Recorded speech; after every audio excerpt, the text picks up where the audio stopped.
গাজল block প্রাণী সম্পদ বিকাশ বিভাগের উদ্যোগে আয়োজিত মেলায় অনুষ্ঠিত হলো ডগ শো। গাজল হাই স্কুল মাঠে বিভিন্ন প্রজাতির সারমেয় এতে অংশগ্রহণ করে। প্রতিযোগিতায় প্রথম, দ্বিতীয় এবং তৃতীয় সারমেয়দের পুরস্কৃত করা হয় সংশ্লিষ্ট দফতর থেকে।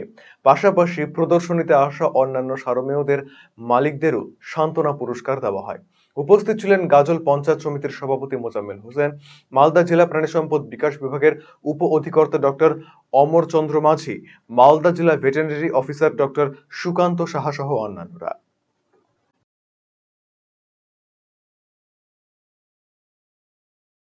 গানের বিভিন্ন প্রজাতির বিদেশি কুকুর তারা তাদের প্রদর্শনী এখানে করে গেল। সেখান থেকেও আমরা নির্বাচন করবো ফার্স্ট, সেকেন্ড, থার্ড। তো এই একটা মহৎ উদ্দেশ্য নিয়ে আমরা এই অনুষ্ঠান করে চলেছি। এর পাশাপাশি আর কি কি রয়েছে? যোগা বা অনেক ছোটো ছোটো ইভেন্টের সঙ্গে সঙ্গে আমরা সাংস্কৃতিক অনুষ্ঠানও করছি।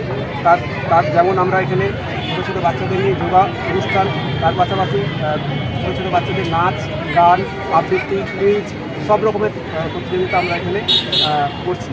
কতগুলো কুকুর অংশগ্রহণ করেছে? প্রায় 17টি কুকুর অংশগ্রহণ করেছিল। উন্নত জাতের বিদেশি কুকুর এখানে অংশগ্রহণ করেছিল।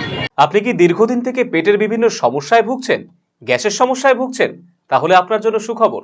এখন থেকে প্রতি মাসের নির্দিষ্ট দিনে দিশারি হেলথ কেয়ার রায়গঞ্জ শাখায় নিয়মিত বসছেন হায়দ্রাবাদ থেকে আগত বিশিষ্ট গ্যাস্ট্রোএন্টারোলজিস্ট ডক্টর রবি কিরণ পেরুমাল্লা।